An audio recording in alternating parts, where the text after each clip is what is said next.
What If You Didn't podcast with Chris Evans, sponsored by JL Solutions Ireland. On today's episode, we have Daithi. Thanks a million. Obviously, Carl Hughes introduced us from being homeless to the White House. We're going to go right the way back for you as a youth to present day and into the future then. So if you can tell us a bit like what Daithi was like back in the day, what was he like as a kid? As a kid, I was very soft, very quiet, very shy kid, very happy kid. And we come from humble background, not much money going around, so parents were struggling. Simple things were so expensive, So I grew up to appreciate simple things. And then I got to a certain stage in my life where I recognized certain things weren't good at home. They were really, really bad. There was violence in the home and other kinds of abuse and stuff like that. And I used to blame my parents for all of that. But I look at things differently now. Yeah. It was what it was. They did the best they could in whatever circumstances was happening. But it came to a head with me and my parents. Not really with my stepfather, but more with my mother. And we had a few violent altercations. Well, she had with me.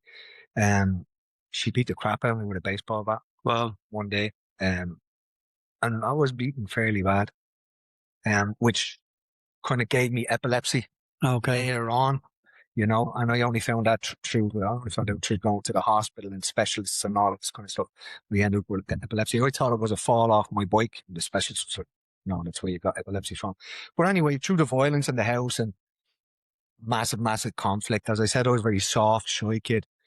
I found it was safer for me to be out on the street than it was to be in the house. What age were you then?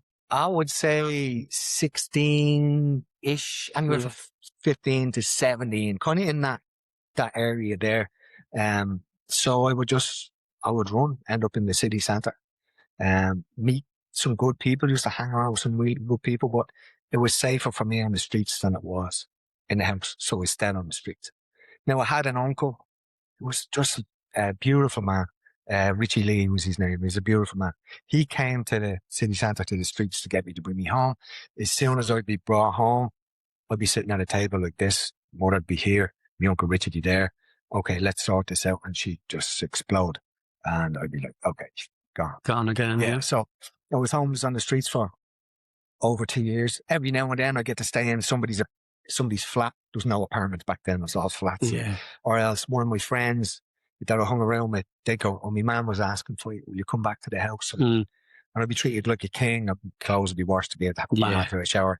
And that's the way it should have been in a normal home. But we didn't have that, Through loads of different reasons. But on the streets, I got to know all of these wonderful people. Really, really, really good people.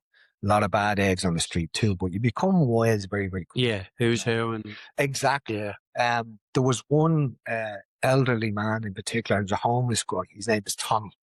Lovely man. He used to wear them old grey Macs, flat cap, long snowy hair and a snowy beard.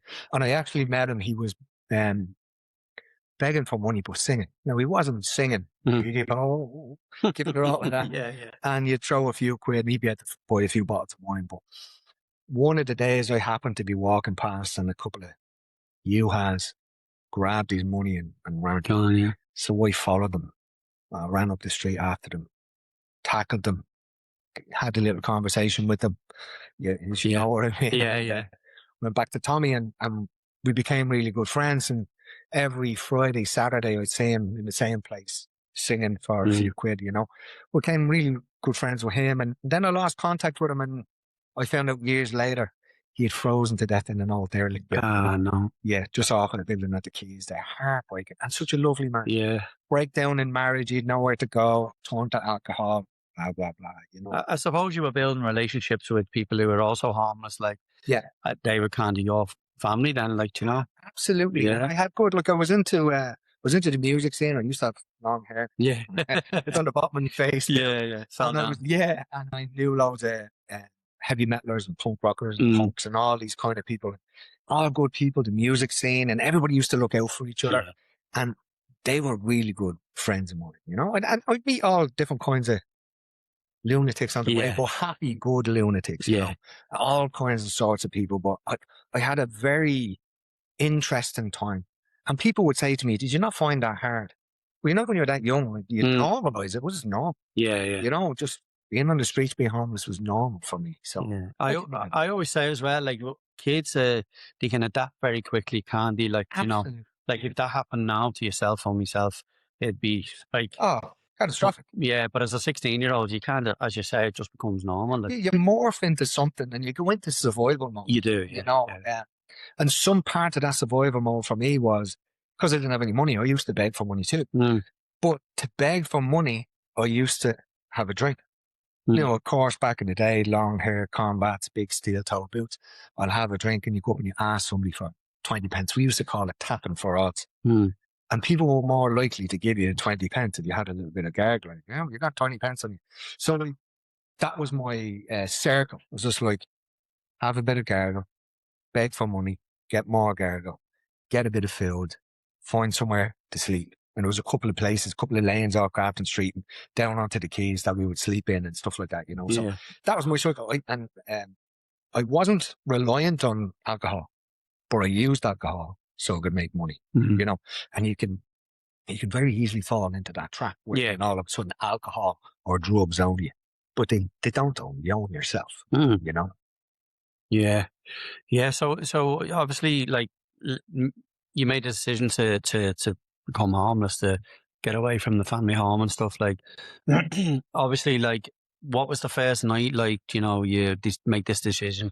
Were you on a friend's couch, or did you go, you know, a few days and then you were actually on the streets as well, or? I was straight to the streets. Straight to the streets, yeah. Straight to the streets. Do you remember your first night where you slept?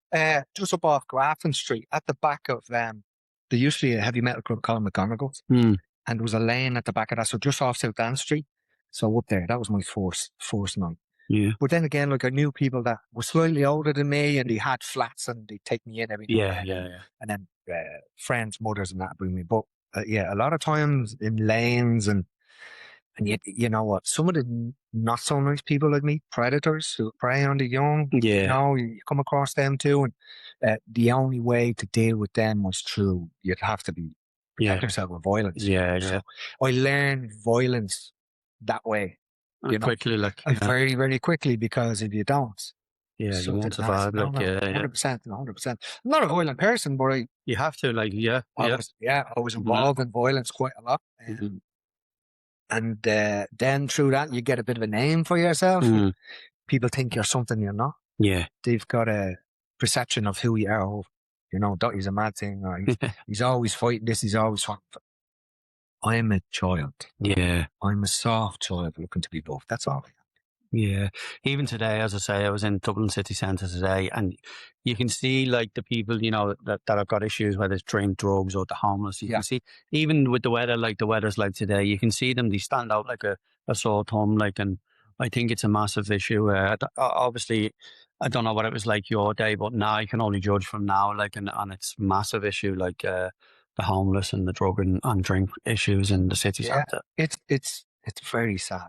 It's very sad when you see a family, mother and father and children, in a tent at the side of the street. And it's not like it's being hidden in the corner anymore. Yeah, it's in plain sight. It's just, you're walking past it every day, and it's heartbreaking. I only had a conversation with a guy last night about this situation. He comes down from Derry and he does a bit of work in Dublin, and he's around Harcourt Street. And he's just like, I'm walking out of the site and there's families in tents around Harcourt Street where there's money around there. You know, and they've turned to whatever addiction to drown the heartache from being homeless. And they're in that cycle that probably never get out of it. It's heartbreaking. Open your tent in the morning and let your kids out. They're like, oh. Yeah, it's a nightmare. It's just shocking. Again, I mean, government policy. Like, it's wrong. Yeah, them houses on Harcourt Street as well, like, they're probably like €1 million, €2 million each. Like, and that, you look down that road, you can see houses as far as the eye can see, like 100%. And there's people crying out for somewhere to stay. Yeah, it's mental. You know? Well, do you know what? With me back in the day, I think it was a bit easier Now, as we said, you normalise your own stuff, you Mm. know. But I think it was a bit easier when I got off the streets, and it was a girl that brought me to a flat with a load of other girls in it. We were able to go to the local office where you get rent allowance and all that kind of stuff, and it was just easier. Yeah. It was just, well, the city wasn't a city; it was a town. You know Yeah. what I mean? So Less immigration as yeah, well. yeah. I mean, shag all immigration, to be Yeah. honest with you, you know. And I think that made it easier for people. You could get a flat here or a bed sit there, or Mm. you would get a Lego. Now there's nothing for nobody. Yeah, no, it's frightening. So how did you get out of that situation then? You know, You know Steve Collins, the boxer? yeah, Yeah. So I used to hang around with his sister amongst hundreds of other people. yeah, And a lovely, lovely girl, Audrey Collins. It's absolutely beautiful person. Um, and I was at the sleeping in the Christmas tree at about McGrattan Street. There's used to have a Christmas tree there. So anytime they put up the tree, I'd get in there at night because you wake up, you smelling the pine, yeah, you know, and everything's good. So you don't smell horrible. I would get out of the tree, and then if McDonald's was up, went to McDonald's, strip down to nothing, get a wash in the sink, put on my clothes, and then I'm gonna go with my day.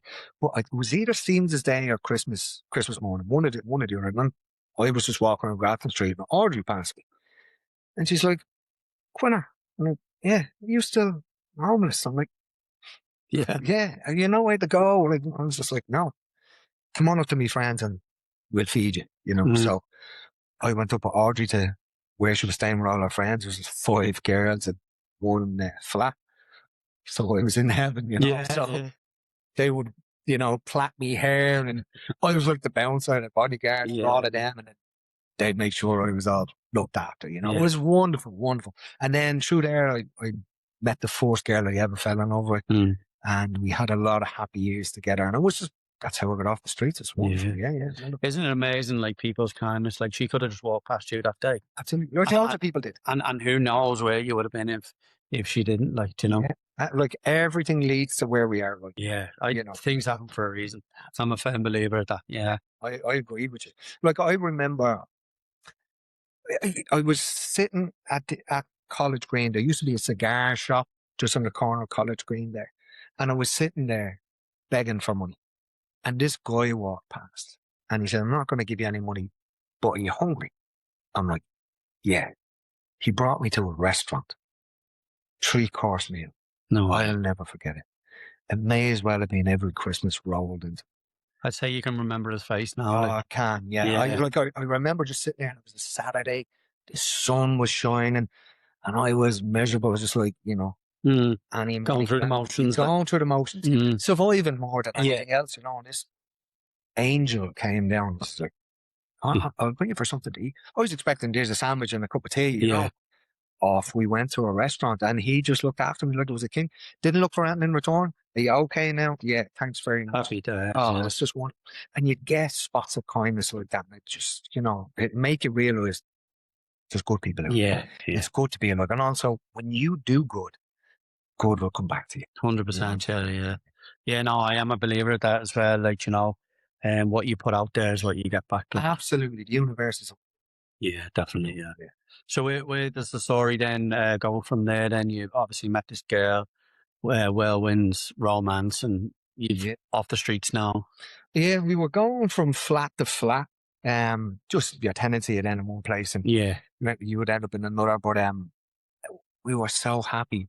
Like, I remember the first night I was away from her. So I was away for a night or two. It was like I'd never seen her in 10 years. yeah, That's how crazy we were about each other. We were only kids, and it was just a wonderful thing.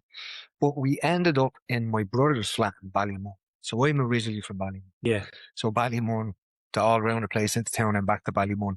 And him and his wife left Ballymun, bought a house. So we were pretty much squatting in a flat. Mm. And again, having a great time. I was involved in historical recreations and battle reenactments and swords and axes and all that kind of wonderful stuff, you know. So, and that was all happening in the flat, and you go and train and do all of these wonderful things. And then just through, you're young, you're stupid. Yeah. You don't really realize what you have until you made a mess of it. Yeah. You know what I mean? And then young love just kind of splits. Yeah. It's your first love, but that's what happens. you know? It's just a chapter in your story, isn't it? Yeah, Like, so- absolutely. And we're still very, very good friends. She's a lovely, lovely girl. She's married. She's got 3 kids. Lovely family. The husband's lovely. The kids are lovely, but we're still friends. I like to hang on to good friendship, Mm, and I don't believe there's any reason to be fighting over anything stupid. mm. It's a waste of energy. You carry that anger with you. Yeah, you do. So it's just one of them things that just broke apart. Mm. But why lose the friendship? Never lose the friendship. So lots have happened in between that, and even before that. Like I was in like a punk rock band. We played in McGonagall's. Loads of people there. We used to play the circuit. Had a massive following. What did you play? I'm supposed to be a singer, but Yeah. I can't sing. But in a punk rock band, you don't have to Yeah. sing. So I was screaming and shouting and jumping around and drinking lots of beer and cider and Yeah. making a fool of myself, which is wonderful. When you're young, that's what you do. But then, you know, when you have young kids coming up to you when you're playing these places, will you give your autograph? You actually think you're something special. Yeah. You're not. You're just the same as everybody else. Yeah. But great times, like some of the best times of my life. It's absolutely fantastic. Loved every minute of it. But like, there's a lot of hazy moments in between this section and that section of my life. And that, after that relationship went, I met another girl. Her name was Jackie. And we ended up getting married. So I stayed in their place in Crosscountry, and we became friends first, which is super important for me. You need to have a solid connection. Like. Yeah, and an absolutely beautiful human being, and we're together for a long time. And we're married for a long time, and again, Life, life takes over. Mm. I find with me, and I don't know if you'd recognize this, maybe other people that would watch or listen to this platform would. Sometimes when you love somebody so much, you don't want to hurt them. You don't want to hurt them with anything you might think you should be hurting them with. So that lack of communication led to a breakdown. I don't want to tell her this because she's going to get upset. Yeah. And I know what it's like to be upset, because I was upset as a kid at home. And I felt like nobody was listening to me because I was bullied at home, there was violence at home, and this and that, and whatever else at home, you know. So I never want anybody to feel the pain that I went through. So I wouldn't want to hurt anybody that way. Of course, yeah. So that lack of communication, that leads to a breakdown. So that ended that way as well. But absolutely, still my best mate. Yeah. So do you think, obviously, because you've never really been able to express your emotions because of, how you're brought up, that's obviously affected your relationships in adult life? And absolutely. It kind of, it doesn't own you. You know, it's a part of you, but it doesn't own you. I was able to express myself to everybody else, but that one person who was supposed to be your everything, I'd only be able to express so much, you know. And then what I would do was I'd self-sabotage. I don't feel like I deserve this happiness. I don't feel like I deserve to be in this position. You know, when you come from being a homeless person or being in a family that didn't have nothing to being on the streets where you have less than nothing, and then you're in a place where you might be on the social welfare or you might get yourself a little job, you feel like, oh, listen, I've made it. Yeah. You know, when I was in the flat in Ballymun, I was just like, I wasn't working, I was on the dole, bit of a lula, but I was just like, I have everything now. Yeah. 21 years old, I thought I knew everything. But it's only when you go through some more stuff, you realize I didn't have anything. I did have everything, but I had nothing. The everything that was most important was the love in my heart, you know? How to be a good human being, you know? And all of these people I've met along the way have taught me that. But that lack of being able to express how I really felt about the person I should be able to express it was super difficult. Like I'm so open about my mental health and the struggles I've been through. But then again, with that person that I love or am in love with, I better not say that I need to protect it. And by doing that, you make things worse. You're pushing it, yeah. Pushing it, and then you sabotage it. And you could have the most beautiful person in your life, and you sabotage it. And then you can't comprehend why. I'm just trying to not cause any problems. I'm just trying to protect you. Well, you should have just sat down and told me what the issue was. Oh, I didn't want to hold you. Probably could have just talked it out or whatever. Absolutely, but I was afraid to. Yeah. You know, the thing that I learned at home, and again, no disrespect to my parents because they were dealing with their stuff. Yeah. I was so angry at them back then. Boy, I don't feel any. No disrespect to them, but what I learned was fear. Absolute fear. I was afraid of absolutely everything, you know. And at the time, I had 2 older brothers, and crap rolls downhill, you know. So when the parents give it to the older fella, he gives it to the other fella. And then the 2 of them give it to you. So you're getting it from all sides. But that's my perception of it. Yeah. You know, and that's what it felt to me. So I would get up and I would be frightened and walk around the corner, be frightened, be afraid to ask for food, to be, you know, all that kind of stuff. But you carry that deep inside you with everybody that you talk to. And you're kind of left with them struggles. And I'm still trying to comprehend the terms with that and try and change it. But you still make a pause, you know. Yeah, well, this is the thing about life, isn't it? Like, we don't, like, you can only learn from your experiences. Like, there's no handbook on life. There's no one can just say to you, read this and you'll be grand, like, you know. Well, even if you did read it, you'd still make a mess of it because that's how you learn. You learn by doing it wrong. Yeah. Sometimes it takes 3 or 4 times for me to learn it correctly, you know. But I used to get hung up on it. Now I don't really. It's just like, okay, I made a mess of that. Try be better. Like my mantra every morning is, try be better than you were yesterday. Even though I will fail, I will try. Even though sometimes I don't want to be an arsehole, it's going to happen. Yeah. We're all human, you know, but we try and be better, you know. Yeah. Yeah. So where do you go from then? Obviously the marriage breaks down. You know, you thought you had everything at the time, and then you could have easily gone back to that, you know, this marriage has ended, you know. Well, you could have gone this way. It did for a little bit, yeah. It kind of went this sideways for me where I was homeless again, but not on the street. Yeah. I was asking people, could I sleep here, sleep there? And everybody would, you know, look after me to a point, you know. So you go through that again, and I would say to myself, this is just a part of who you are. When things get like that, you go back to a childhood and you run. Run, yeah. You know, and that was my thing, run, because I'm afraid of everything. So I'm at the making a mess of this situation. I'm at the hurt her. I'm at the hurt me. I don't deserve all of this. Run, you know. And then I met another girl who was just absolutely wonderful. But of course, I brought all of that trauma with me. And when it's time to have another conversation, sure, like I didn't want to tell you that, I didn't want to upset you. Yeah. And all of a sudden you realise, I should have had that conversation. I'm not making that mistake again. Yeah. Because I'm a 4-year-old. You know what I mean? And then that relationship ends, you know, and then you're heartbroken again. And I'm like, what am I doing with myself? You know? But it's just one of them things. Like, did you ever go to therapy? Did you ever, like, Yeah. Did you feel that helped you? I wasn't going to therapy, I wouldn't be here. Really? Hands down. Yeah. Absolutely. I wouldn't be here, and I guarantee it, a lot of people I know wouldn't be here either. Yeah. Because I was carrying that anger with me. And I would feel like I believe in fairness and I believe in justice, you know. And certain parts of my life when I was involved in violence on the street, I'd be karma. You know, I hate bullies because I was bullied. Yeah. And if I seen somebody bullying somebody, you'd have to step in, like, here comes karma. Yeah. You know what I mean? So there was nobody when I was young. I never started a fight.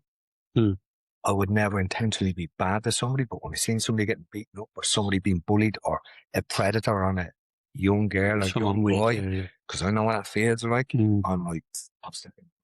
I'd fix that real quick. Yeah. You know what I mean? So I have had that with me. I still do, but I'm old now. I have to be aware of what I can and can't do, you know.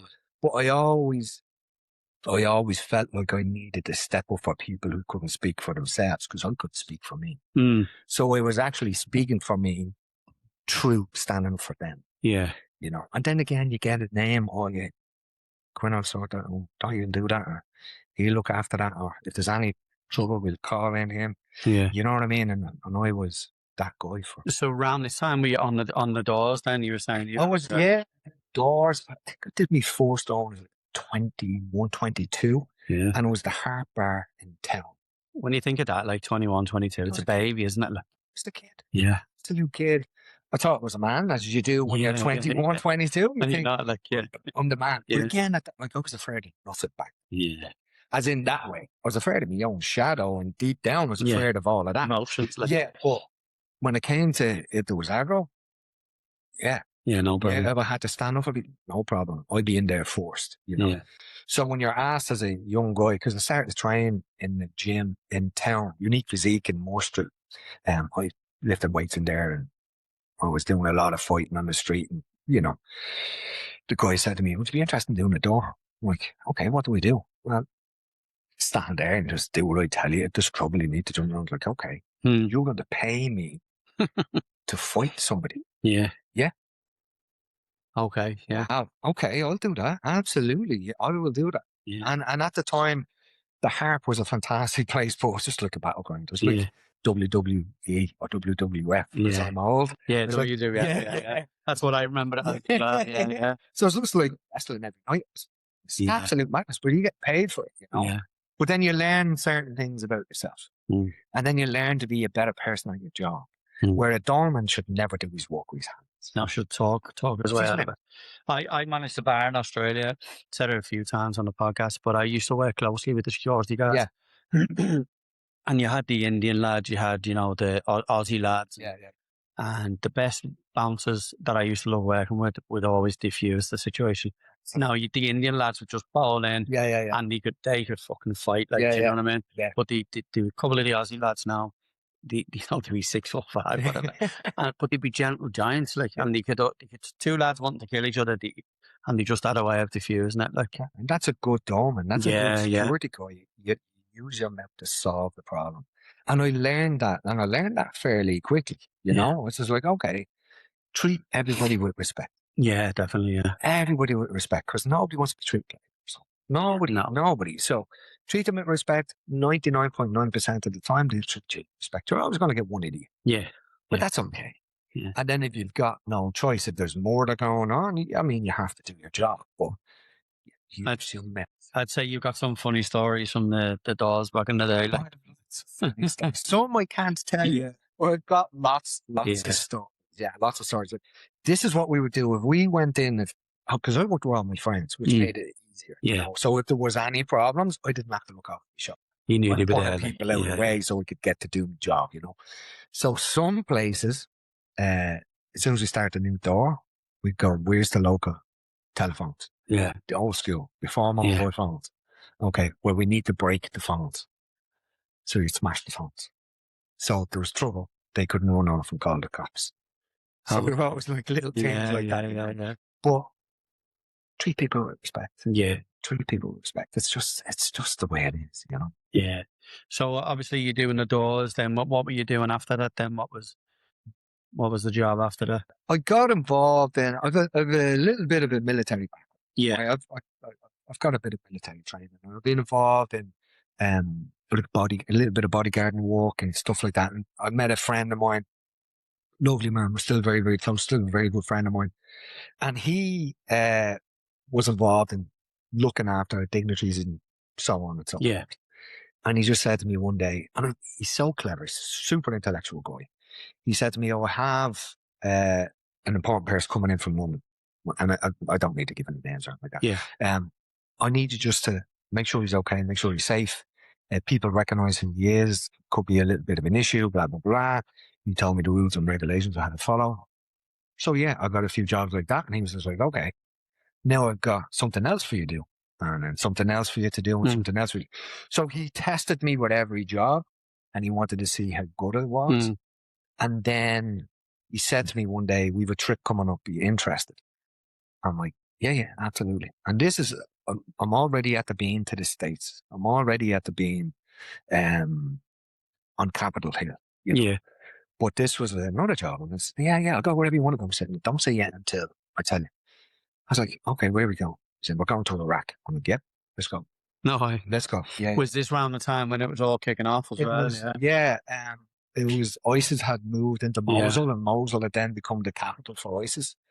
So he was like, "Are you really sure?" They don't even have to ask. Yeah. I'm there. I'm there. Yeah. So our first mission, if you will, was to bring monetary aid to refugees displaced by ISIS, So we flew into Erbil, northern Iraq, and it was strange for me because they were Christians, they were Catholics. Mm. And it was weird. I just thought, Iraq is Yeah. Muslim. Yeah. Sunni and Shia, and they're on each other's necks and all that.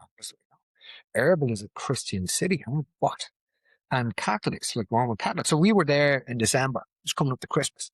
And the first refugee camp we went to was a half-built building. So the Americans would come in to rebuild the place, right? Mm. They'd build half a structure, make their wedge, move on next door, build another half structure. So the refugees would move in, take over, no running water, no air conditioning. You're talking 50 degrees. Mm. The heat was just colossal.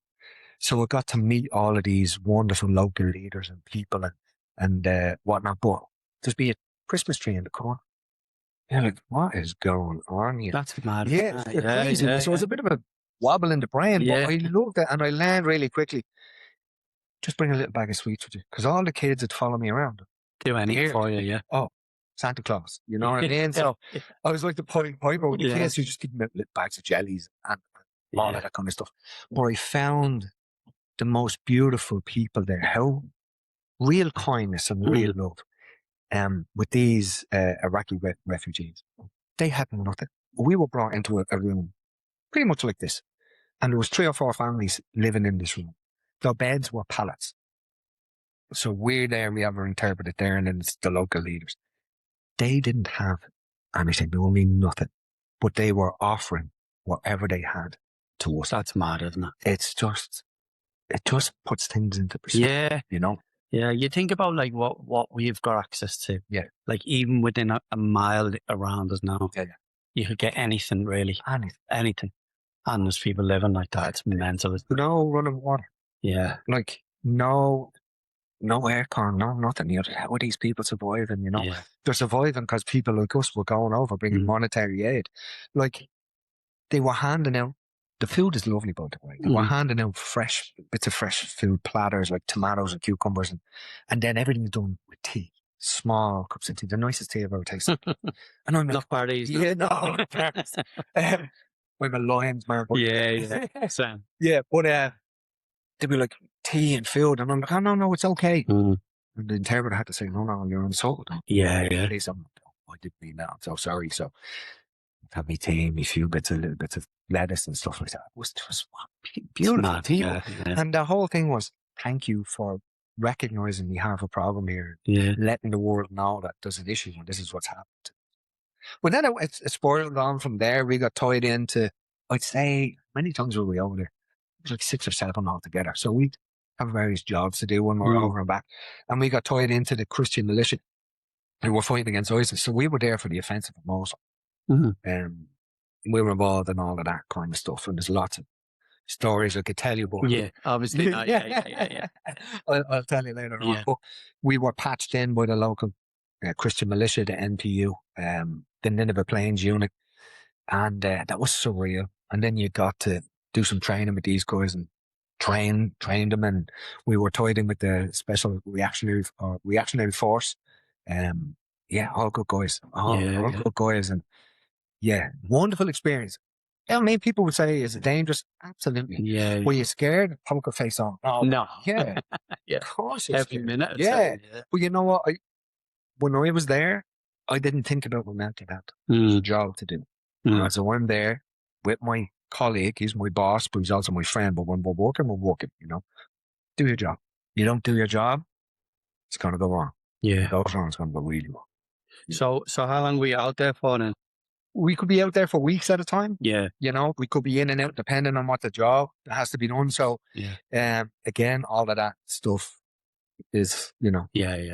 Did you believe like in what obviously the Americans were the main driver in Iraq and stuff? Obviously, I'm assuming this was after 2001, was it? Yeah. So when you were going over there, did you believe in like you don't have to answer this, but did you believe in what you were going over to help people, human aid and stuff like that? but did you believe what was going on before you? Do you know, before, if that makes sense? Yeah, it does make sense. And I'll answer it this way. Yeah. Right, I'll answer it this way. Every Iraqi I came across, I would say to them, Saddam or the Americans. Every single Iraqi. Shia, Sunni, Christian, Saddam. No way. All of them. Saddam. Because what happened with the invasion, they just destroyed Everything, yeah. everything. I mean, absolutely everything. And I was shocked. I was just like, I thought like it was pro-American and pro-this. Yeah. They were like, no, Saddam. Because they had this one guy that would pull everybody in together, and he would use his own tactics to control certain people. Look, we can look at every politician and every leader in the world and we can kind of criticize them. I'm not saying good or bad, right? Yeah. But we can critique everyone, right? Everybody has good and bad. When you're taking human life, it's never good, you know. And Saddam had done that. But I will give you a little story about Saddam. And this came directly from an Iraqi special forces guy we were working very closely on certain operations. He had told us in Baghdad there was a Christian convent, right? So nuns, and you could be Christian in Baghdad. There was no problem. It's mental, that, isn't it? It is, yeah. Yeah, but Saddam protected everybody that way. He only stepped in when he had to step in. Now, an absolute megalomaniac. Yeah. I mean, these people were protected. They were allowed to practice their religion. They were allowed to do this, allowed it, and whatever else. So a couple of local groups broke into the convent and kidnapped a nun. And Saddam found out about it. So Saddam got the local leaders, pulled them in. If she's not returned in 24 hours, everybody's in trouble. And you know what that means. Yeah.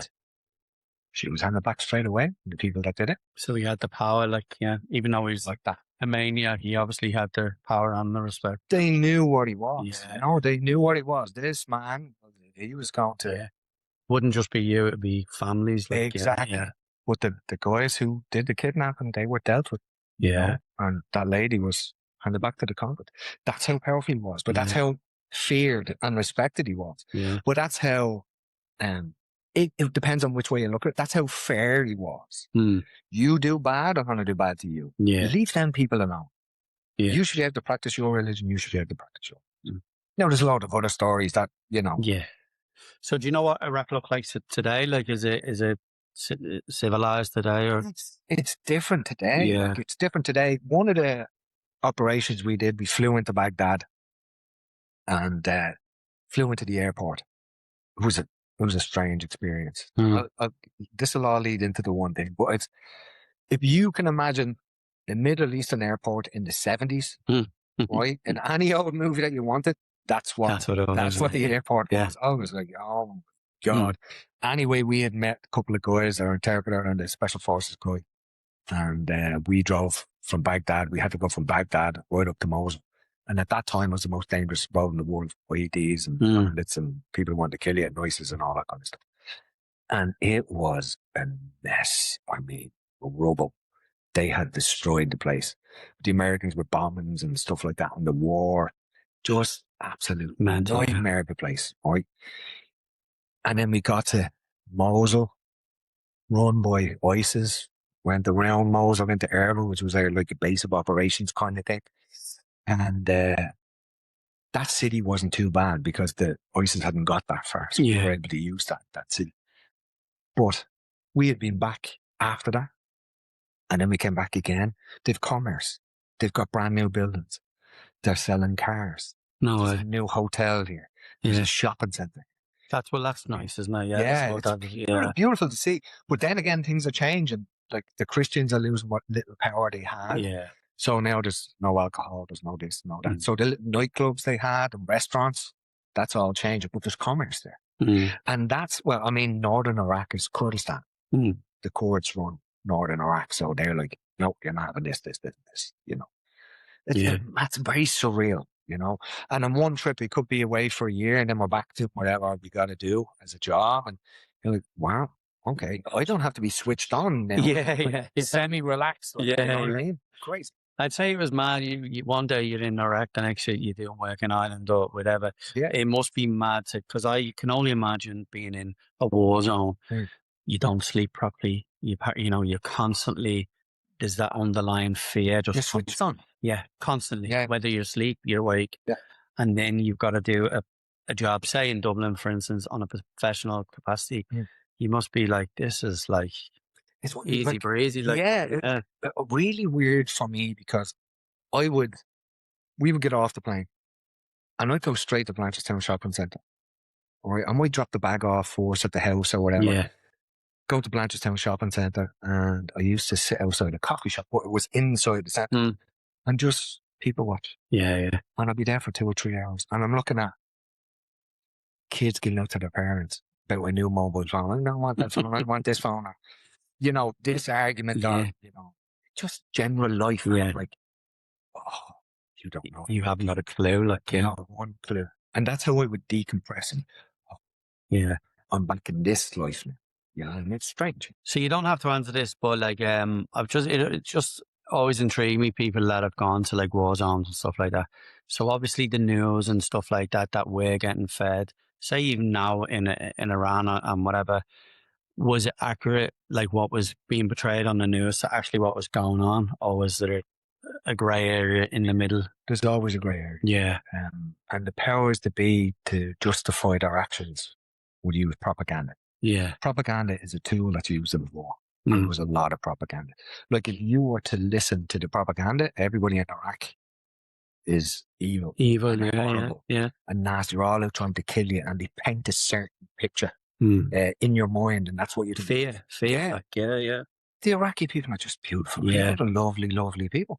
Like we were going out to do some work from Erbil and a translator with the other army guy we were working with, he brought us into a local shop. So we're looking for a dongle that would give us internet. Yeah. We could bring them with the dongles. Yeah. So like, we're going into this little shop.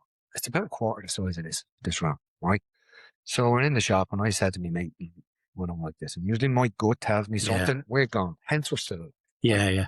So I'm like second guessing things, right? And I'm always, there's the exit. This is where we need to go. It's just the way I'm pre-programmed for all the years doing whatever. And there, guy comes out. They're speaking Arabic, blah, blah, blah, blah, blah. I'm like, okay, get ready to do whatever you got to do. Yeah. He goes in the back row, comes out, and 4 other guys come out. I'm like, oh. And they bring out tea. And the boy at Dongo, it was a celebration. Let's have tea together. And I was like, oh my God. Yeah. It's the nicest tea. So it's like a little sherry glass on a tray. Yeah. And a little bit of sugar. It's the nicest tea I've ever had. No milk, no nothing. Yeah. But then I learned, everything they do, there's tea to solidify the deal. I'm buying a dongle, mate. Yeah. I want to be able to contact people when I'm out in the shit. You know what I mean? Yeah. It was crazy. But again, propaganda. If you're not there living it and talking to the people and being involved in everyday life, you're going to believe all the crap that they feed you. You're saying there you went to Blanchardstown afterwards and you sat there. Obviously, what I'm about to say now is nowhere near what you experienced. Sure. But I was in the mines in Australia and I did, I think it was 2 months straight and there was no cars on this mine site. The internet was really bad, signal was really bad, and it was like a 12-hour routine every day. And I worked, it was about 8 weeks, something like that. Yeah. And I remember flying back into Perth and the cars just going everywhere, people going 100 miles an hour. And I was only gone for 8 weeks and my head was just gone because I've gone from being in this little dusty red town to like to civilization. It was strange. Like it's a bit of a mind. Yeah. And you have to decompress, readjust, and then attack it. Yeah. You know what I mean? Oh, this is my reality and normality now. Mm-hmm. It takes a bit of time, but no, it's the same process. Yeah. So it doesn't matter where you are. It's all relative to you. Yeah. Exact same process and the exact same feeling. Like, oh, this is so alien. Give yourself time. Okay, this is where we are now. Yeah. From there. Yeah, there was a guy there I had on and he was in jail for a good few years and he said he got out and he had to wear headphones for 12 months because everything was just like really loud. Yeah, I'm not surprised at that. Yeah. I'm absolutely not surprised at that. But you use whatever tools you use to get you through it. Yeah. Coping mechanisms. We use them every day. Every day, yeah. Doesn't matter what we're doing, how to deal with people in business or out the street or driving your car. Yeah. A lot of coping mechanisms. Yeah. Yeah. So how did you end up in the White House then? So again, the same stuff, doing security Yeah. work. There was an Iraqi delegation, so there was a general that we would work with over there, Mm. General Abush, and I'll just tell you about him. What a lovely man in his mid to late 70s. Mm. So after the American War, he went back to be a teacher. He was the head of the Air Force, the Iraqi Air Force.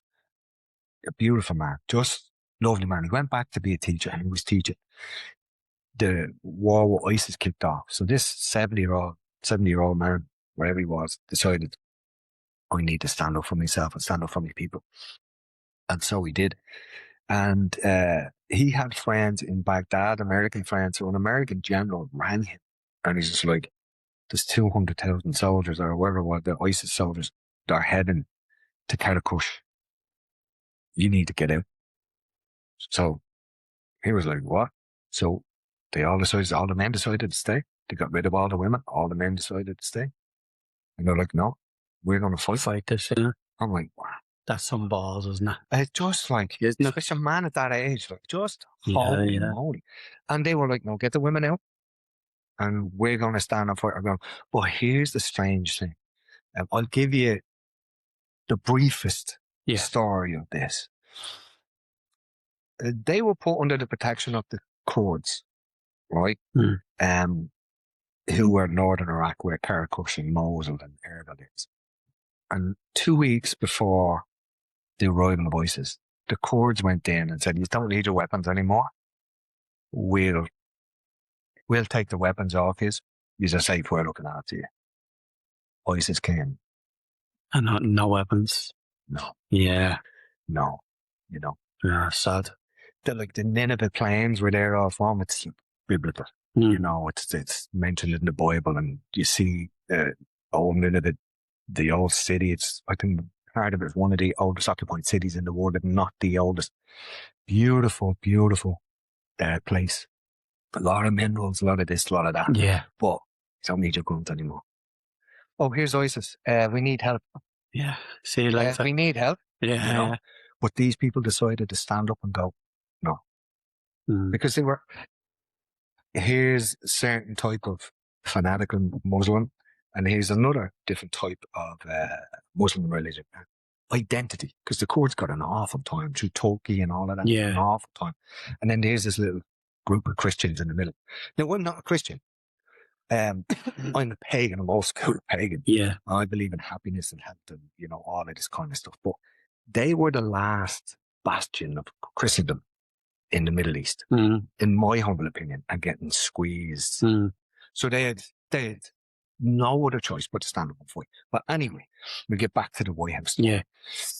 So through the guy that my friend who I worked for, he had gotten appointments on Capitol Hill and the White House for the Iraqi delegation, the general being one of them, right? And there's a large Iraqi population in Chicago and all through the United States. So I was security.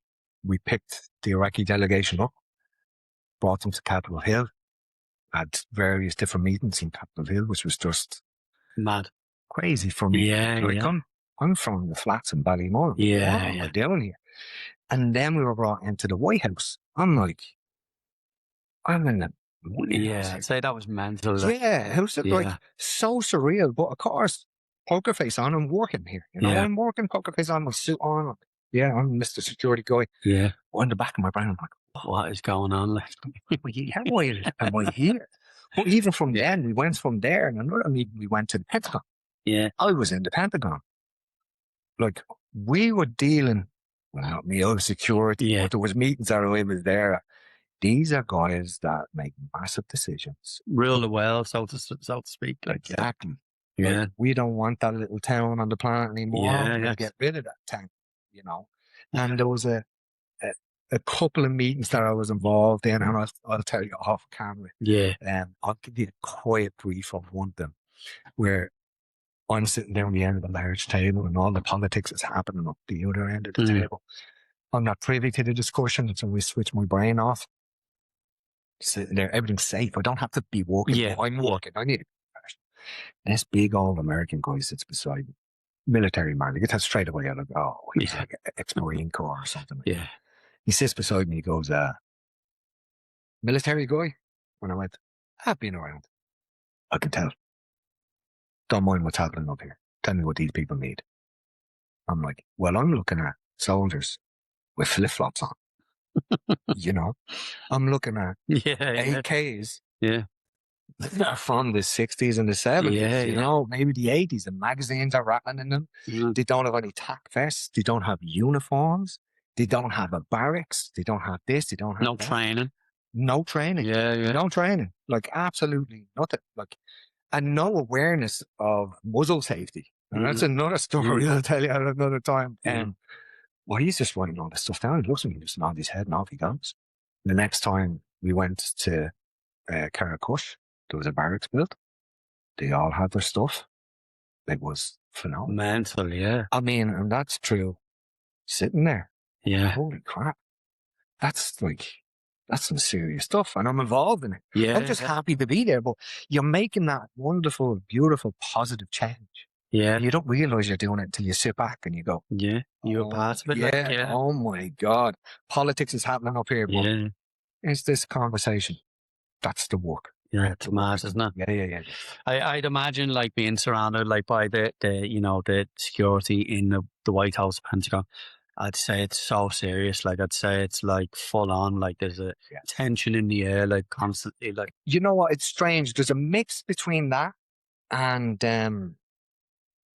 everything being relaxed. You're in the Pentagon. The Pentagon's a city within itself. They've shopping centers or shopping malls. They've restaurants if you want to eat. And you're in one of the most secure buildings in the world. So it's strange. Just that military, this is what we're doing. And then you've got other agencies working in them premises and stuff like that. And you can just tell who's who. Yeah. You know, who's important. Yeah. You can tell. You can tell who's the normal soldier and who you need to keep your eye on. Oh, he's the big one. You know what I mean? So quite surreal. But it's strange, like ice cream machines and we I used to my background would be like environmental services. We used to go to RAF bases in England. We used to go to the American bases and the English bases, RAF or the army, were real. Like the only way you could describe it be like a boarding school, like real old buildings and not a great cafeteria. And this would have been early 2000s for me. Like I would have been 18, 19. And they had these old fashioned cars. There was McDonald's in the place. And this was like early 2000s. And then we'd go on the RAF bases and there'd be like mold on the walls in the army barracks. But the Americans were like, they knew how to do it. Like, yeah, it's all money just pumped into everywhere they go. It's America. Yeah. You know, everywhere they go, it's America. Like we were talking about earlier on about the commerce in Iraq. Like, in Erbil, you're like, there's KFC. There's McDonald's. You're like, I'm in the Middle East here. What is going on? Like 6 months ago, that was rubble. That wasn't there. That was there. Yeah. McDonald's. Even though they obliterate the country, they obviously help build it back up as well. Like that's where they make money, isn't it? Yeah. And that's the whole deal. Like what's going to happen with Iraq or Iran? Iran, yeah. There's like contracts for to rebuild with it blown up on it. It's crazy. It's crazy, yeah. So when you obviously your military security comes to an end, what did you go on to do then? Well, I told myself to retire from doing that type of work. Yeah. Because the brain is willing, but the body is kind of aging a little bit, you know. And I spent a lot of time of my life doing martial arts, combat sports, boxing, kickboxing, judo, jiu-jitsu. I ran my own MMA schools. I did all of that kind of stuff. So I got into, for a good while, for a long time now, manual therapy. You know? So, and therapy is therapy. It doesn't matter if it's manual stuff or mental or spiritual. Therapy is therapy. People come to talk to you where you're looking at their injury or whatever, they open up to you, you know. So I'm pretty good at that. I don't like to say I'm good at anything, but I'm pretty good at that. I care about people. Yeah. So I got into that and I got to work with like world champion powerlifters, bodybuilders, MMA fighters, jiu-jitsu world champions, normal regular people that go to the gym. Bus drivers, taximen, disabled children, the elderly, all of these wonderful people, like professional motorcycle riders, professional singers, and I get to be with all of these lovely, good people, soak up their energy, and if I get to help them, I get to help them. So that's kind of that. And then we have a small, I closed down my MMA schools, and we have like a little self-defense school now, because of the way things have Yeah. changed in Dublin. It's very unsafe for women and stuff like that. Yeah. So now we opened up a small self-defense club, and it's doing really well. Great. Like, and it's a non-profit. Nobody makes any money. Are we getting enough money in You to just pay the helping rent? people like, They just pay the rent, and just it's give people a safe space and a safe place that they don't have to worry about anything else. yeah, Come in, be with people that care about you. Great environment. Learn how to defend yourself and have a laugh while you're doing it. like a little community, like, Absolutely. And yeah, we built that. Me and my best mate, I think we've done a sterling job at doing it. And we've got people who never have ever trained before in their life, and they're like, oh, you see these people that have no athletic ability yeah, to be able to perform certain moves and techniques and put themselves under pressure. It's beautiful. Like, our eldest student is 70 this year. no, Not a bottom, super strong man, beautiful man, very respectful, but doesn't know his own strength. You want to see what this man can do? no, He's 70 this year. He did 4 rolls and tumbles and roll backward up onto his feet, and then he can get you in a headlock and throw you onto the ground. It's yeah. phenomenal. Hope I'm like that when I'm 70. Yeah, we have to, you know. Yeah. I'm just saying 43, and I already said to the wife, I need to start. See, I'm so busy mentally with work, the 2 businesses, podcasts, whatever.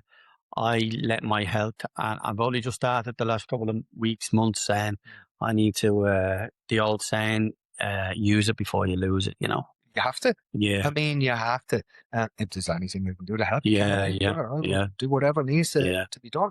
And here's the thing: movement is medicine. You have to do something. Being strong is the fountain of youth. Yeah. And if we go back when I was a kid, when you were 40, you were old.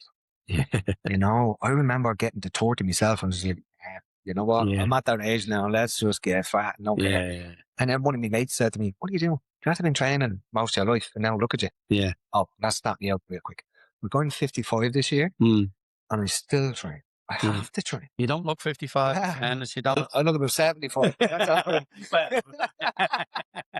But no, you need to train. Yeah. And I train for a couple of different reasons. I've got so many injuries. It's ridiculous. The last major injury I had through jiu-jitsu was it got my neck fractured. Yeah. So if I don't train, I'm a walking ball of pain. Yeah, I'm in pain all the time anyway, but I'll minimize it as much as I possibly can. So I train so I can do my jiu-jitsu. I train to be strong, and I train so when I'm older, I can get up off the toilet. Yeah. I can pick stuff up off the 2 basic things like, fundamentals is everything. Don't worry about all the fancy stuff. Go for a walk, go for a swim, go for a hike, lift some weights. Yeah. I swear to God, people don't understand. Even for the head as well. Well, it's medicine. Yeah, That's the other side. yeah. It's medicine. You're not thinking about anything else other than we need to train when you're training.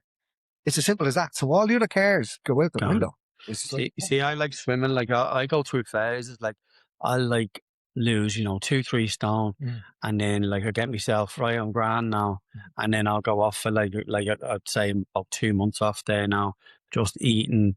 Just for convenience, you know what I mean? I'm on the road a lot, and it's just easy to eat a chicken fillet roll or something, you know what I mean? But then I'll get back swimming.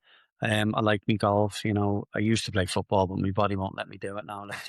I'll change that. Yeah. Now I come up, I will, I'll change it for you. But you have to understand that that's a normal part of life. I do the same. Like I train so hard, look after myself with the food, and then I go, I think I might see an ab or 2 in there. Yeah. That's grand. Now we just stuff a load of chocolate, crap down the face.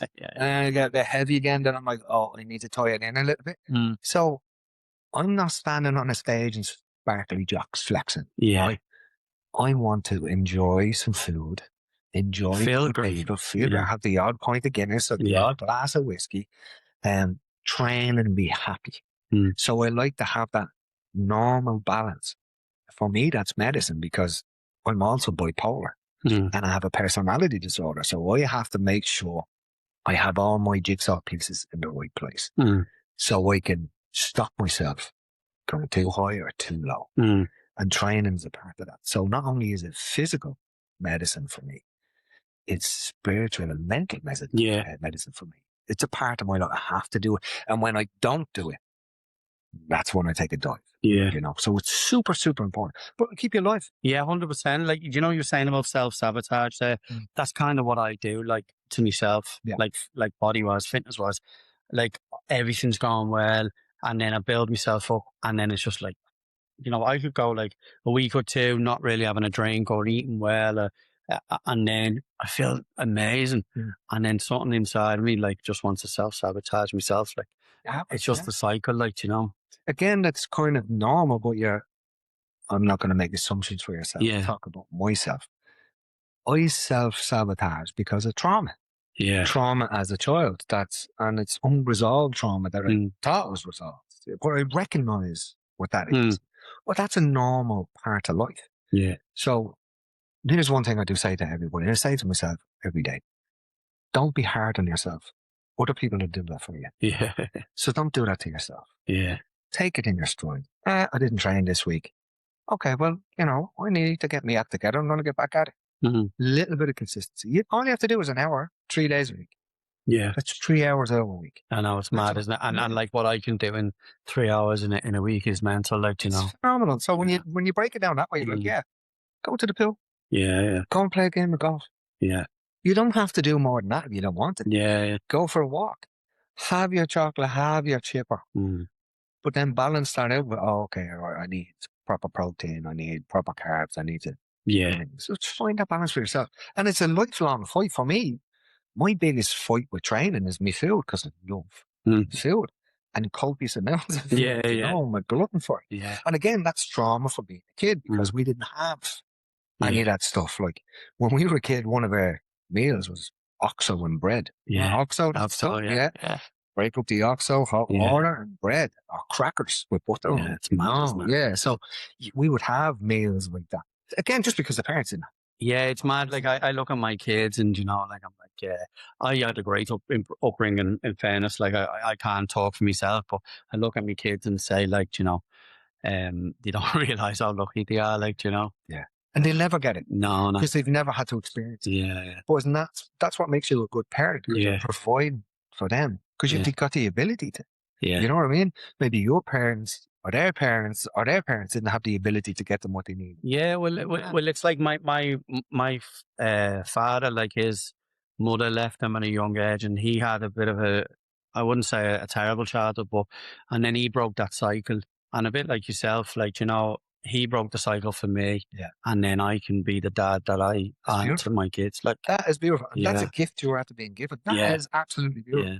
And I can see in you that you appreciate that. Yeah, that's phenomenal. And it takes a certain type of person to break that cycle. Yeah, it does. Yeah. Like, I know people very close to me, and they couldn't break that cycle. Yeah. They normalize their trauma, and then their trauma is pushed onto the people around, children, you know, and they use their trauma as an excuse. That's no excuse. It's no excuse. Wake up, take accountability, and make a positive change, because what you do affects everybody around you. So be that person. It's all right to fall, but just get back up and try again. Yeah. Especially with just kids. Yeah, you know exactly. What I mean? They learn off you. Yeah, they do. Everything. Yeah, of course. Yeah. Again, it's so easy just to continue that generational trauma. And we suffer from that in this country, you know. But to stand up and go, I'm making a change. And when you see people doing that, it's beautiful. Yeah, it's powerful. Like, It's absolutely beautiful. And all out of love, you know. Yeah. It's funny, like, you know, as you were saying there, we were told, like, your generation, my generation, like, to just suppress your feelings. And I think it's great now for, like, the younger generation. I think it's kind of gone up the other way a small bit, but, you know, to open up. I think my generation was the last generation of that. You know, people younger than me now, they were able to recognize, like, schools were able to recognize issues in kids and stuff. Like, when I was a kid, I was just put in a class because they just thought I was bald. Like, you know, you didn't realize I'm riddled with ADHD and, you know, had a really active brain. And it's funny, you know, you're saying about therapy and you're helping people. And I say this too, I help people on a social media platform that I have other than this. And I'm not looking for money or anything like that. But I'm trying to teach people, like, know what you're saying. Just get up, just do it. I'm trying to teach people about consistency. Consistency is like in anything you do, whether you're going to the gym or you're trying to better yourself or you're trying to start a business. And I keep saying consistency. I said, you might wake up one day and only give 20%, but 20% is better than zero. 100%. Do you know? Bang on the money there. Yeah. But, and it's refreshing to hear, you know. Yeah. And I would agree with you. I mean, your generation, I think, is the last one to be like that, you know. Yeah. Even the workers, like, you know, even like this is like work ethic from people in my age to people that are 5-10 years younger. It's black and white, like, you know, it's crazy. Like, Yeah, I'll give you another story. There's a friend of mine worked in this big, huge company. There's no need to mention the company, right? And a huge European company, worldwide there. But a young girl was working there. She went home sick because one of her false eyelashes came. So she went home sick. Oh my God. Are you for That's mad, isn't it? But you've got a lot of that generation because you don't understand. You know, it's like you might be getting your bum wiped at home, but in the real world. Yeah. No, I can't go around like this. Yeah. Well, how about take the other one off? Yeah, and go around, do your job, like, you know. Are you in pain? No. Is this going to impede your ability to walk? No. But it is. I'm having a moment there. Yeah. Wow, I find that hard to comprehend. No, I understand. You know, I try and comprehend it, but I'm just like, that makes no sense to me. No sense. I'm trying to teach my son now, like, so I'll say to him, you know, cut the grass, you get €5. Love it. But then what I'm trying to, because my father instilled that in me, so I'm trying to do to him. But then I said to him, you've got €10 now. I said, why don't you think about this €10 and think, how can I make this €10 make €20? Yeah. And he's like, but I just want to buy this toy that's €10. I said, no, but if you do something, and I'm trying to say to him, like, knock on the next door neighbor and say, can I cut your grass for $2.50 or whatever? It doesn't even matter what it is, because he'll end up getting a toy if he cuts the grass, you know. Just trying to teach him, like, that you know, how to work for it and how to value money. You know, that's the main thing for me. Like, you know, I don't just want to hand the kids money and then you know, they become spoiled. So, you know. Well, they won't understand money. And what you're doing is the perfect thing, in my humble opinion. The value of money. If you go out and do something, it will be appreciated. They'll give you that. And then you can go out and get what you want. But when you come from a home of, I know you understand, parents going, here's everything because I never had anything. Well, you're not teaching the children anything, you know. And so you need to be a little bit hard on them to if you work at something, you do your chore, you get that. And when you get that, you can go buy yourself something. Oh, there's the value of money. Oh, okay. But if you don't do that, you get nothing. You can ask me for it all you want. I don't have the money to give it to you. You go out and earn it. I was trying to teach him as well. Like, the racing was on Cheltenham, and I said, you know, we were putting a $5 bet, whatever, on the horse. And I said, you know, do you want to put €1 on a horse? And he said, so he ends up putting €1 on a horse. The horse loses, and he was bawling and crying. And I said to the wife, I'm delighted that horse lost, because that teaches him now that. And he's like, well, can I have my euro back, Daddy? And I'm like, no, that's gone. Like, you know, if you spend the money on stupid things, it's gone. Like, and he learned a lesson that day. You know, we've been in situations like that again. You're like, do you want to do it? No. I'd rather keep my money. Like, you know. There you go. And that lesson, a little bit harsh at the time, but that's something he's going to carry with him for the rest of his life. You're giving him life lessons there. It's beautiful. And we need more people doing that. Definitely, kids, you know? I look at kids and running amok on the street, and I'm like, you need a kick up there. You need to smack. But half of the time, it's not there because they don't have any guidance. No. I see a load of kids, and the parents are trying to rear them from the pub. You know what I mean? You're not going to teach your kids if you're drunk all the time. You're in the pub. You're missing half of the time, and you're wondering why your kids are not talking, where they're getting into trouble.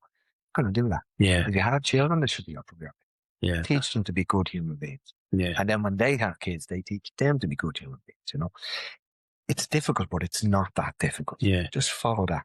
And as you said, be consistent.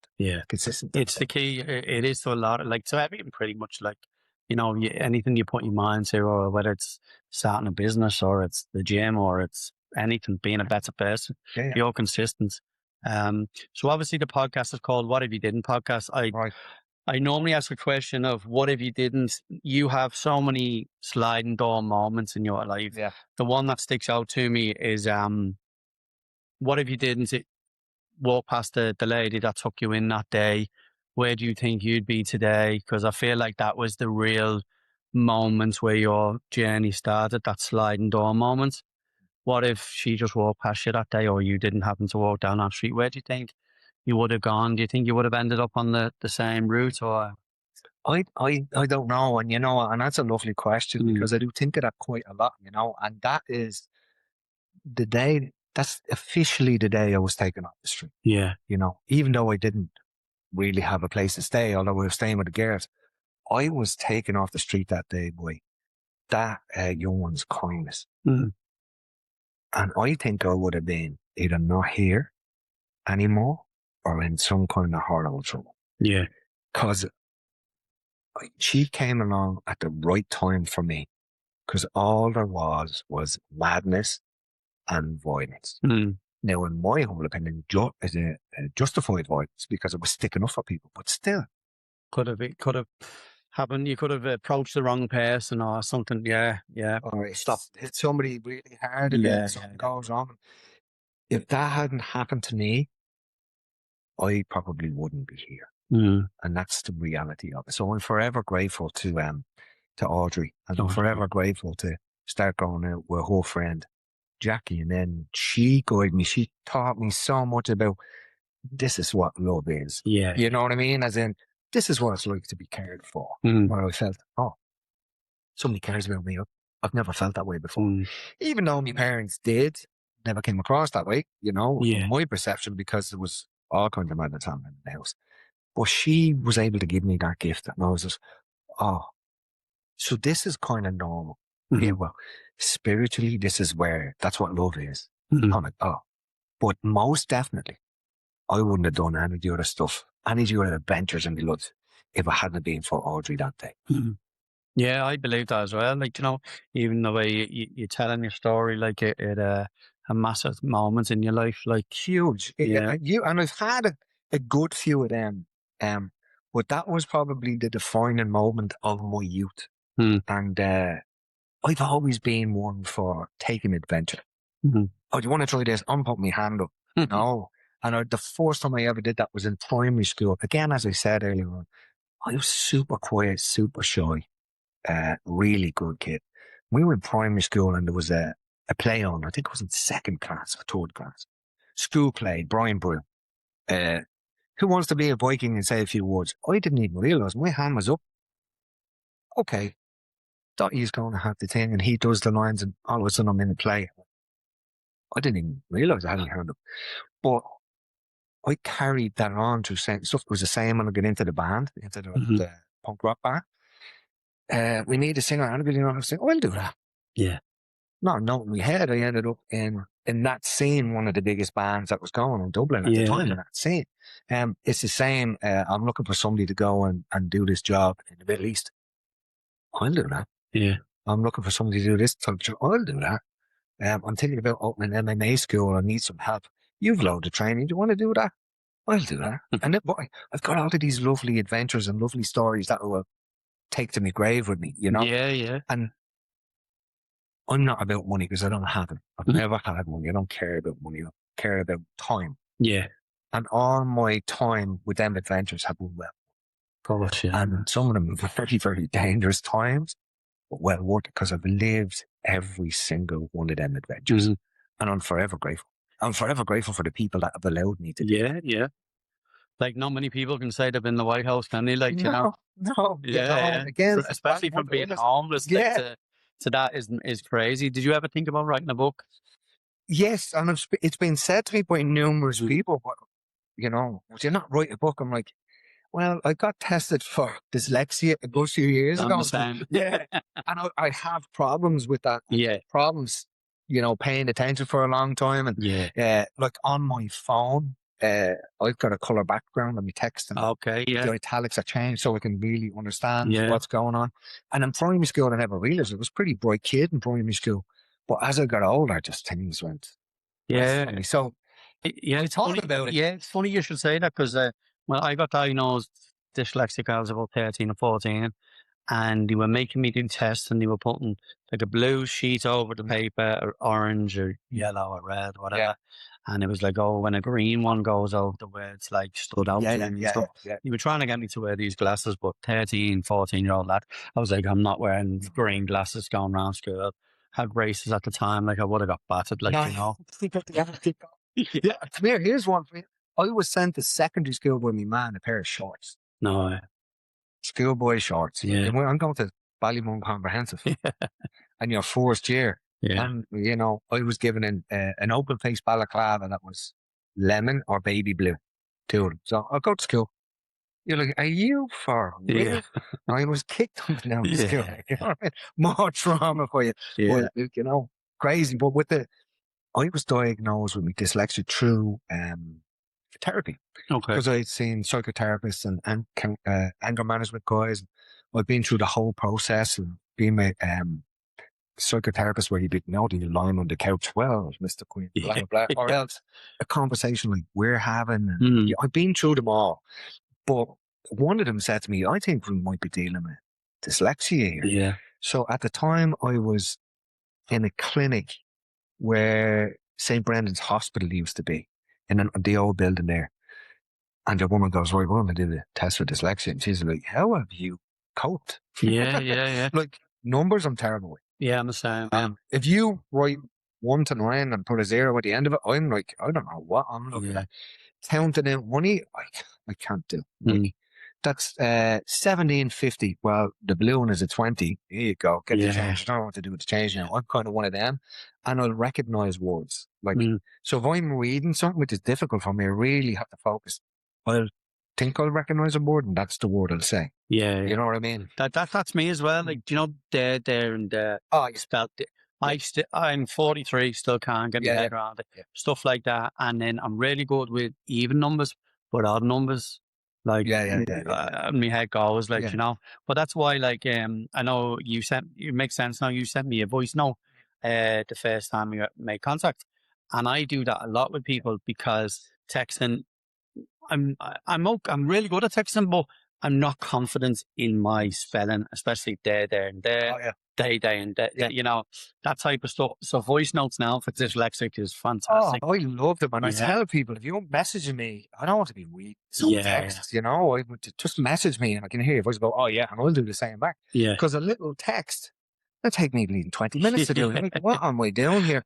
And then I'm changing a whole sentence because I don't know the word. I don't know how to spell the word. I don't know where the word goes. I'm like, oh, you know what? Let's just delete that and hide the phone. Yeah. Because the phone gives me anxiety anyway. I just leave the phone off there. You know? Yeah, I've got 3 mobile phones, that one for each business, and then one as a personal one. I'm just juggling all day, every day. Like, that's a bit nuts. Yeah, it's mad. It's like the mixture of dyslexia and ADHD. It's like I hyper focus. I don't really watch TV, don't watch movies. I love movies, but it has to draw me in quick. But I really enjoy like the creative, the creative side. This is brilliant. Yeah, I love the creative side of things, and I enjoy my businesses. I enjoy the creative side. Like, one of the businesses, like, proper problem solving every day. Some days it's hour by hour. Yeah. And I like that, you know, like my brain has to be stimulated all day, every day. But it's a nice expression of yourself, isn't it? Yeah. Doing that. So it says a lot about your personality. Yeah. Like the wife, she always says it, like she said happy birthday to me the other day, and she said, to the man that has more hours in a day than normal people. That's beautiful. Yeah, it's right. Beautiful. Yeah, I like that expression, and that got me into that. Yeah, I was just about to say that before we wrap it up. How did you get into anything, really? But how did you get into the acting? I put my hand up to something again. I know John Connors quite well. Yeah.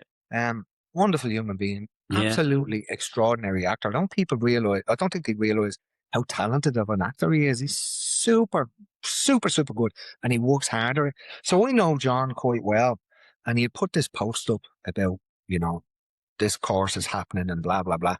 So I didn't read the finer detail because dyslexia. So I sent John a message. I said, John, that looks really cool. I suppose it's too late for me.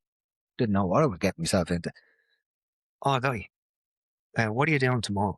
So not doing that. Yeah. They'll squeeze you in. I'm like, okay, what are you squeezing me in for? For an audition.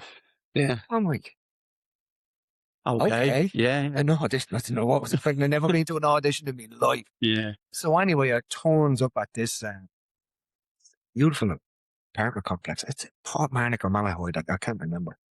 And that's when I met David Merriman, becomes very, very close. What a beautiful man. Great friend of mine now. Absolutely fantastic. Very talented man.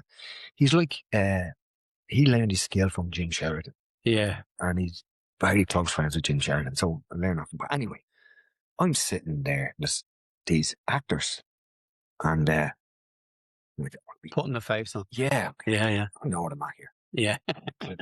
So these actors waiting to go in, and they have their sheets and they have their this and portfolios and pictures, and I'm turning up like this. Like Yeah. I'm about to run amok with an axe, like, you know. So anyway, I'm told, be quiet, the stuff is going on in there, and we'll call you when we need you. Okay. So one guy comes out and we're like, how did it go for you? Because I'm always like, you know, that kind of stuff. Okay, I'm told the next. John. So he's like a brother of mine. I'm like, oh, how's it going? Blah, blah, blah. This is the director, David Merriman, and we're going to give you a scenario, so you just follow through. So do you do your own lines? Like it's what did you call it when it's just improv? Yeah. So thank God, because me learning that, even now, it's terrible. It's really hard for me to learn one. So he goes, okay, we're going to do the scenario. You're in a mental home. You've got psychological problems.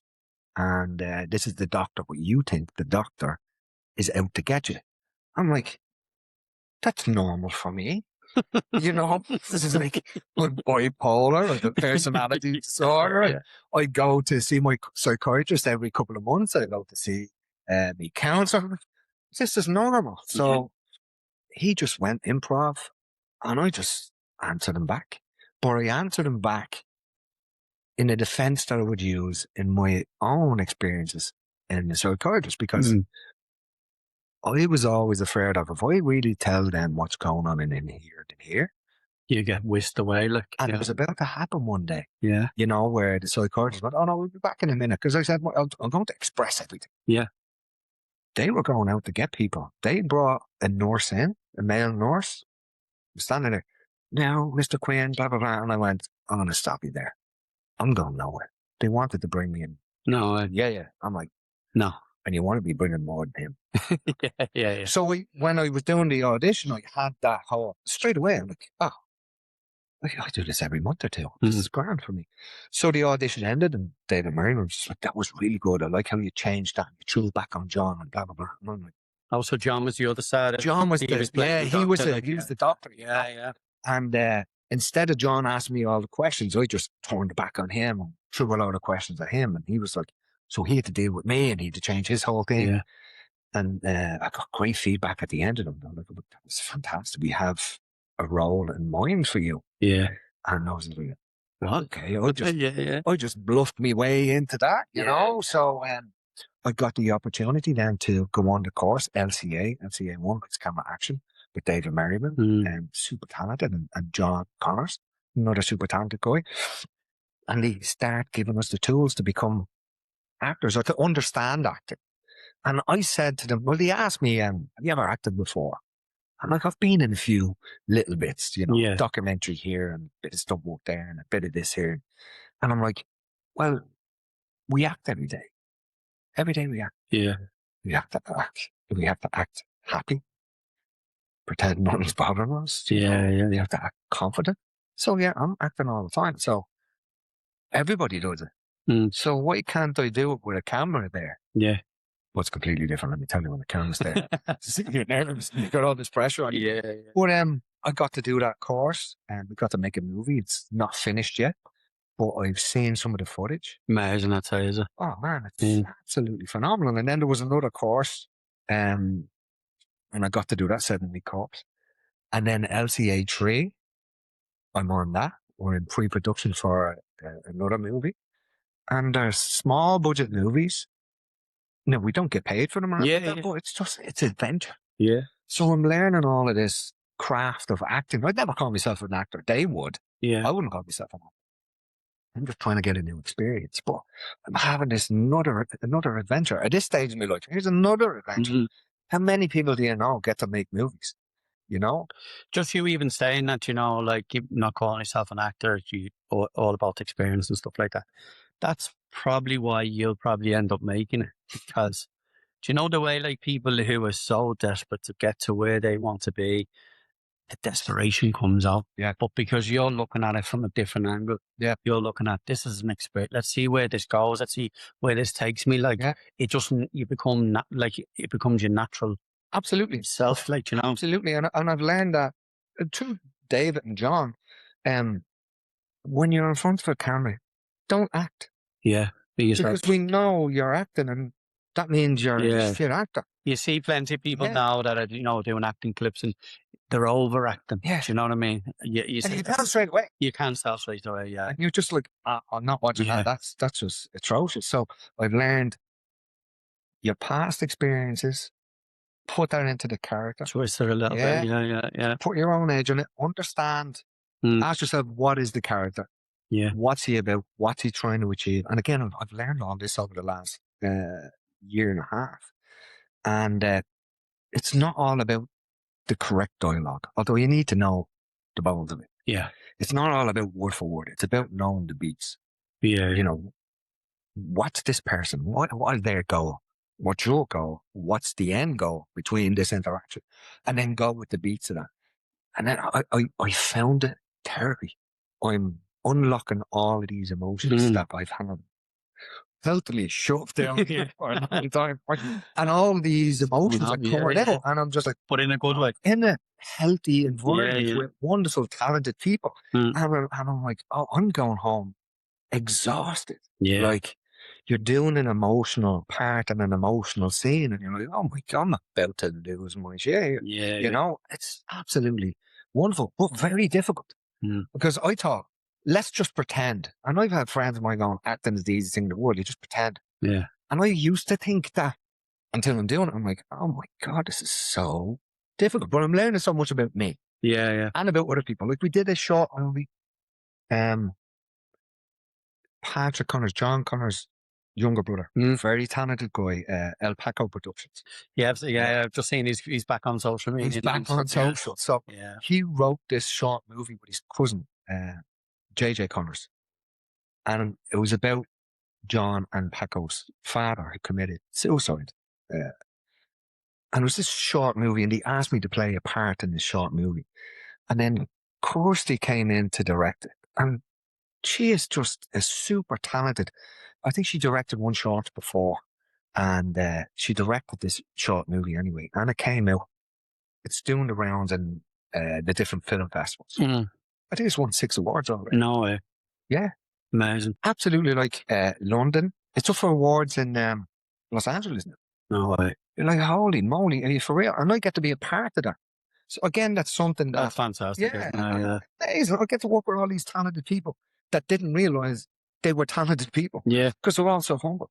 So it's just a beautiful experience. Yeah, I've seen a lot of stuff. I follow Kirsty on Instagram. I've seen a lot of stuff, and very talented lady. Like, and I think as well, like people like yourself, myself, like when you start doing something that's a bit like artistic or like you don't realize. I think everybody has a little bit of something in them. Like, do you know what I mean? And until it's almost as you say, like expressing yourself. But it's not the norm. Like people, an outsider looking in probably at you or me, they're probably going like, that's not normal for people to do that. Like, no. But it's great. Like I leave these episodes with people and the adrenaline I have then for the rest of the evening. I used to play gigs in Australia, sing guitar, and you know yourself from doing it in the younger days. The adrenaline when you come off, I get that when I'm expressing myself like this. That's beautiful. Then it's something that you should be doing. You need to be doing. Yeah. That being able to truthfully and honestly express yourself from deep in here is something that most people can't do. Like as you said, people looking at us, that's not normal. Yeah. Well, looking at the majority of people, they're living in the matrix. They're like, get up, go to work, go to pub, blah, blah, blah. Back, same cycle. I can't live like that. Live for the weekend. Yeah. And doing all kinds of madness and then wondering why they're unhappy and then putting up with their unhappiness and then exploding at their family or getting into this, that, and the other, all the unhealthy stuff. That's normal for them. So anything outside their norm is abnormal. Yeah. But I'm like, I'm living my life here. Yeah. I don't know about the piss in. I'm living my life through adventure. That's not normal. That killed me. That's prison. Yeah. For me, learning to express myself with good people, even here today with you, Yeah. I'm able to express all of this stuff to somebody who's a good soul. Yeah. You tell. You can just tell. Yeah. I'm like, that's a wonderful gift. Yeah. There's not many people do that. Yeah. And you know what? Some of them won't even want to ever try it. Yeah. Because they don't want to jump outside their own bubble. They're comfortable in that. You're too scared of what other people are going to say. Yeah. I had negativity even when I started my businesses and doing this. Then, like, what's the story with the podcast? Like, like what do you mean? What's the story with it? Yeah. Always wanted to do it, so I'm doing it. Go for it. Do you know? Yeah. Like, I'm looking at a third business there, just an idea I've always had, and someone said something negative, and I just said, "Well, that's your opinion. Like, that's my It's my life, but the thing there that struck to me, like you said, is experiences. So I used to be like real materialistic in probably my 30s. And don't get me wrong, I do like my cars and stuff like that. But I would rather, when I said to my wife, she goes, "What do you want for your birthday?" I said, "I'd rather do something, whether it's a hotel or we go away with the kids or something like that. Because I would rather spend that money on an experience than, a pair of runners or a jumper or whatever." Well, that stuff is gone. When it's gone, When it's gone. Oh, you wear it once, and you don't think about it. Memory with your wife or your children. They'll have that memory with you. That's a lifelong gift. Yeah, memories, making memories and putting yourself, as you said there earlier when you were on the street and you're out of your comfort zone. I think everybody should put themselves out of the comfort zone, whether it's something small or something big. I just think it draws something out of you. And to put yourself out your comfort zone. 2009, I went to Australia on my own. Never knew anybody. I got a one-way flight and just went on my own. And that made a man out of me. Like, it really did. And I do think everyone should, But that makes it a brave person. When you're afraid to do something and you do it, that's bravery. Yeah. So, I mean, you should be super proud of yourself. And that's fantastic. Again, the amount of people that have them opportunity don't take them. Yeah, they don't. Like, it's frightening to do all of these things. Yeah. You second guess yourself. You're supposed to.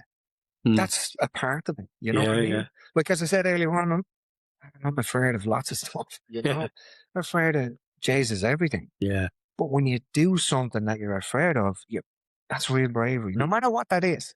Yeah. Because it's down to that individual and their experience. It might be trying to open the front door to go out and talk to somebody. It might be somebody jumping out of an airplane. It might be I'm able to go into a shop for the first time and buy something for myself. Them kind of things, it's relative to that. To that person, and it is difficult to that person. Everything's relative, but you need to put your hand up. I'm going to try that. Just do it, I'm going to try that. Look, I used to compete in martial arts and I stopped. And the reason why I stopped was because I didn't enjoy it. I cacked myself. And I've had loads of fights. Oh my God. Like, if there was murder outside, I'd run in the middle of it. But when I've got a match, was to get on the mats, was to do something, I'm like, oh my God, what am I doing here? I hate it. So I didn't enjoy the side of the beat. Now I did it. I'm not doing that ever again. Yeah. Like, stop with that, please. But at least you tried. Like, I tried it. I gave it a go. Got broke up in the meantime. Had some great fun doing it. Got broke up in the meantime. And then I realized nobody really cares about what happened on the mat or in the ring or you're in a cage. Nobody cares. You just build it up in your own brain. People just want to see you do well. Well, real people. Real people. They just want to see you do well. Yeah. So just before we go there, what's the future? What's the future hold? What's your goals? Like, are you just happy to do helping people out in the gym and a bit of the acting as well? Do you have any goals for the? I'd definitely like to give the acting a bit of attention. When somebody says you've got talent, especially if you're a certain type of person from a certain type of background, you find that hard to believe, And when you keep telling it, are you for real? That was me, like, looking around, going, who are they talking to? you have to believe in yourself. And I think it's ingrained into us from trauma and generational trauma. Yeah. Always been told you'll never be greedy, or you know what I mean? To recognize and accept that you're good at that. Why don't you try and do a bit more of that? So I'm going to try and do a bit more. Yeah. So I'm all about being happy and free and being with good people and sharing the love. It's a bit hippie-ish, but for me, love's the most powerful force in the universe. So be with people that you can share that with. Yeah. There's a thing going on with a friend of mine, Brian Conway. It's got to do with bodybuilders and strongmen and all this kind of stuff. And they are getting together to get all of these big, muscly men to be able to talk about their feelings. You know, and there's women getting involved. They're able to go, oh, so it's okay to feel frightened. It's okay to feel scared or being abused or being this. Why do I feel like I need to go to the gym to get big and strong? Well, you know, you're a child and you're frightened in life and you're putting on this facade. Yeah. Recognize it. So Brian's had to ask me will I come and do a little talk on that on July the 4th. So I'm looking forward to that. Amazing. Yeah. Anything I could do to kind of help somebody. And it's a bit selfish because it's therapy for me also. Yeah, you know, but it's not selfish. It's doing the right thing as well, isn't it? Like, and we were speaking off camera, you know, about talk, and it's massive. Like, even this for me is like a therapy. Absolutely, I'm able to switch off from my business stresses, what life stresses, and listen to someone else's story. You know, it is. But look, Daithi, thanks a million for coming on. Absolute gentleman, and no doubt, whatever you do, you're gonna end up somewhere mad anyway. Thanks for having me. I really appreciate your time. Really enjoyed the conversation. Yeah, thanks. Thank you for listening to the What If You Didn't podcast. For more episodes like this, like and subscribe. Sponsored by JL Solutions Ireland.